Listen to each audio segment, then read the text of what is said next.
गांव के किनारे एक पुराना जर्जर मकान था जिसे लोग भूतिया घर के नाम से जानते थे। वर्षों से यह घर खंडहर हो चुका था और कोई भी यहाँ जाने की हिम्मत नहीं करता था। कहते हैं कि इस घर में एक बार एक परिवार रहता था, लेकिन एक भयानक रात के बाद वे सब गायब हो गए और फिर कभी नहीं मिले। रवि एक नवयुवक इस प्रकार की कहानियों में विश्वास नहीं करता था।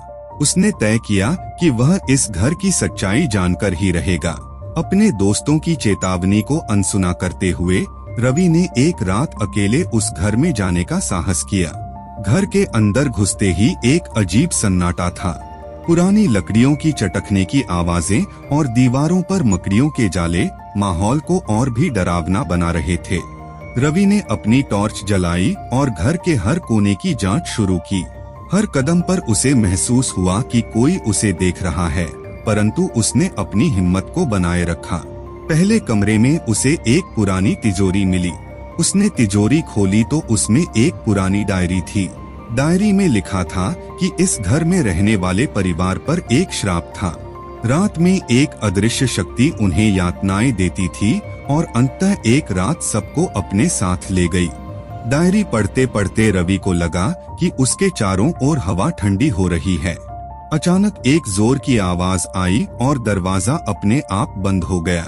रवि घबरा गया और टॉर्च की रोशनी में उसने देखा कि एक छाया उसकी ओर बढ़ रही है। वह छाया धीरे धीरे स्पष्ट हो रही थी। यह एक महिला की आत्मा थी, जिसकी आंखों में दुहक और क्रोध झलक रहा था। रवि ने भागने की कोशिश की, लेकिन उसके पैर जैसे जम गए थे। आत्मा ने कहा, तुम्हें यहाँ नहीं आना चाहिए था।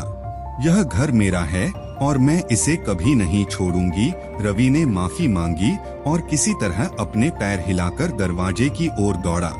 आखिरकार वह घर से बाहर निकल आया, लेकिन उसकी सांसें फूली हुई थीं और दिल की धड़कनें तेज हो रही थीं। उसने अनुभव किया कि कुछ चीजें सच में रहस्यमय होती हैं और सभी कहानियां केवल मनगढ़ंत नहीं होती। उसके बाद रवि ने उस घर की ओर कभी मुड़कर नहीं देखा और गांव के लोगों ने उसे पहले से भी अधिक डरावना और भयानक मान लिया। भूतिया घर की कहानियां अब और भी प्रचलित हो गईं और कोई भी उस घर के पास जाने की हिम्मत नहीं करता था।